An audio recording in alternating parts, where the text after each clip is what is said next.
Hello दोस्तों, जय हिंद। स्वागत है दोस्तों आपका जेएमसी डिजिटल एजुकेशन सेंटर में। दोस्तों आज हम आपको बताने जा रहे हैं क्लास 10th के फायर एंड आइस पोएट्री का चैप्टर नंबर 2। इसका आज हम आपको समरी पूरा बताएंगे हिंदी में, तो बने रहिए वीडियो में अंत तक। पहले हम समझ लेते हैं इस कविता में आपको कवि ने क्या बताया हुआ है, किस पर्पज पे बात की गई है। तो दोस्तों चैप्टर का नाम है फायर एंड आइस। फायर मतलब होता है आग और आइस मतलब होता है बर्फ। ओके दोस्तों, तो इसके लेखक हैं हमारे रॉबर्ट फ्रॉस्ट जी। रॉबर्ट फ्रॉस्ट जी क्या कहते हैं कि जो दुनिया है, दुनिया आग में समाप्त होगी, फिर दोबारा कहते हैं दुनिया बर्फ में समाप्त होगी।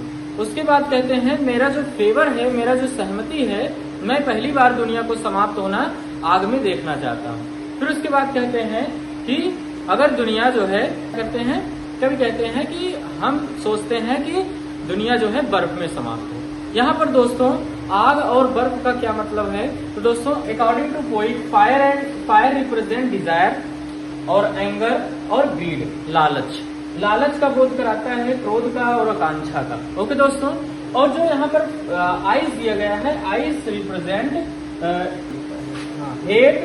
दोस्तों पहला स्टैंजा है आपका, some say the world will end in fire. Some say कुछ लोग कहते हैं, द वर्ल्ड माने दुनिया, विल माने होगी, इंड माने समाप्त, इन फायर माने क्या होता है, आग में। कुछ लोग कहते हैं दुनिया आग में समाप्त होगी, कुछ लोग कहते हैं दुनिया आग में समाप्त होगी। सम से इन आइस, कुछ लोग कहते हैं बर्फ में। तो दोस्तों from what I tasted of desire, I का मतलब है दोस्तों आई हैड। तो दोस्तों कवि कह रहे हैं, आई यहाँ पर कवि के लिए आया है, तो कवि कह रहा है कि मेरे आकांक्षाओं या फिर मेरे इच्छाओं के अनुभव से, मेरे इच्छाई होल्ड विथ दोज, मैं उनके साथ हूँ, हु फेवर फायर, जो आग के साथ है। तो फिर से देखते हैं क्या लिखा है, सम say the world will end in fire. कुछ लोग कहते हैं दुनिया आग में समाप्त होगी। सम से इन आइस, कुछ लोग कहते हैं दुनिया बर्फ में समाप्त होगी। उसके बाद क्या है, from what I tasted of Dzire. कब कहता है मेरे इच्छाओं के अनुभव से या फिर मेरे आकांक्षाओं के अनुभव से, तो मैं उनके साथ हूँ, हु फेवर फायर, जो आग के साथ है। दोस्तों कभी कहता है मैं उनसे सहमत हूँ जो आग से सहमत हूँ। ओके दोस्तों, चलिए ये है दोस्तों वर्ड मीनिंग आपका। आप मेरे व्हाट्सएप नंबर पर जो है मैसेज कर देंगे तो आपको ये पीडीएफ जो है प्रोवाइड करा दिया जाएगा। अगला स्टैंजा है दोस्तों, but if it had to perish twice. But माने लेकिन, किंतु, परंतु, इफ माने यदि। ओके दोस्तों, लेकिन किंतु परंतु होता है बट माने, और इफ माने क्या होता है, यदि या अगर। लेकिन यदि it had to perish twice, twice माने होता है दोबारा, पेरिस माने क्या होता है, विनाश होना।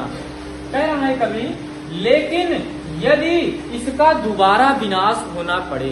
क्या कह रहा है कभी, यदि इसका मतलब वर्ल्ड का दोबारा विनाश होना पड़े, आई थिंक मैं सोचता हूँ, आई थिंक मैं सोचता हूँ, आई नो मैं जानता हूँ, इनफ ऑफ हेट भीड़ा पर्याप्त say that for destruction ice. कहने के लिए दैट मतलब कि, for destruction ice, for destruction विनाश होने के लिए, आइस इज आल्सो ग्रेट बर्फ भी महान है, एंड वुड सफाइस मतलब क्या होता है, बर्फ भी पर्याप्त है। ओके दोस्तों, फिर से एक बात देख लेते हैं, बट माने लेकिन, if it had to perish twice, यदि इसका दोबारा विनाश होना पड़े, आई थिंक मैं सोचता हूँ, आई नो मैं जानता हूँ, इनफ ऑफ हेट घृणा पर्याप्त होगी। मैं सोचता हूँ, मैं जानता हूँ, घृणा पर्याप्त होगी। टू से कहने के लिए, दैट मतलब कि, कहने के लिए कि, फॉर डिस्ट्रक्शन विनाश के लिए, आइस इज आल्सो ग्रेट बर्फ भी महान है। ओके दोस्तों, आगे लिखा and would and would suffice, मतलब होता है बर्फ भी पर्याप्त होगी। ओके दोस्तों, ये इसका वर्ड मीनिंग है, इसका वर्ड मीनिंग है ये स्टैंजा का। इसको दुनिया आग से क्यों डरती है और आधी बर्फ से? ये एक ऐसा सवाल है जो जलाता भी है और ठिठुराता भी है। चलो इस गहराई में उतरते हैं।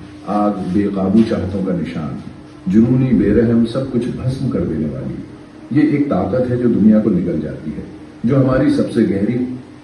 दोस्तों इसमें कवि कह रहा है कि आग जो है एक ऐसी ताकत है जो दुनिया को भस्म कर देती है। जिसे आप क्रोध करते हैं, लोभ करते हैं, क्योंकि ऐसा जो है लालच करते हैं कि ऐसा जो है विचार है जो आपको क्या कर सकती है, पूरे तरीके से खत्म कर सकती है, आपको नुकसान पहुंचा सकती है। और जैसे बात करें आगे जो है बर्फ की, हमने देखा है कि लालच और वासना इंसानियत को कैसे जलाकर राख कर सकती है। क्या यही हमारा अंत होगा? लेकिन रुकिए, बर्फ भी तो है, ठंडी, सोची समझी और सुन्न कर देने वाली। नफरत ठंड की तरह चुपके से अंदर आती है, दिलों और दिमागों को जमा देती है। ये हमें बेरहम, क्रूर बनाती है।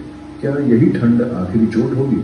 एक कवि चौराहे पर कह रहा है कि अगर जो है हम बर्फ की बात करें, बर्फ है हेट। हेट जो होता है दोस्तों, उसमें क्या होता है दोस्तों, एक दूसरे से लोग जो है भिड़ा कर क्या करते हैं, अपने आप को समाप्त कर लेते हैं, ईर्ष्या करके समाप्त कर लेते हैं। इस प्रकार के जो है बातों को व्यक्त किया या बर्फ, चाहत या नफरत, हर एक में तबाह करने की ताकत है। हर एक हमारे सबसे काले रूप का आईना। तो आप क्या सोचते हैं, क्या हम जलेंगे या जम जाएंगे? लगता है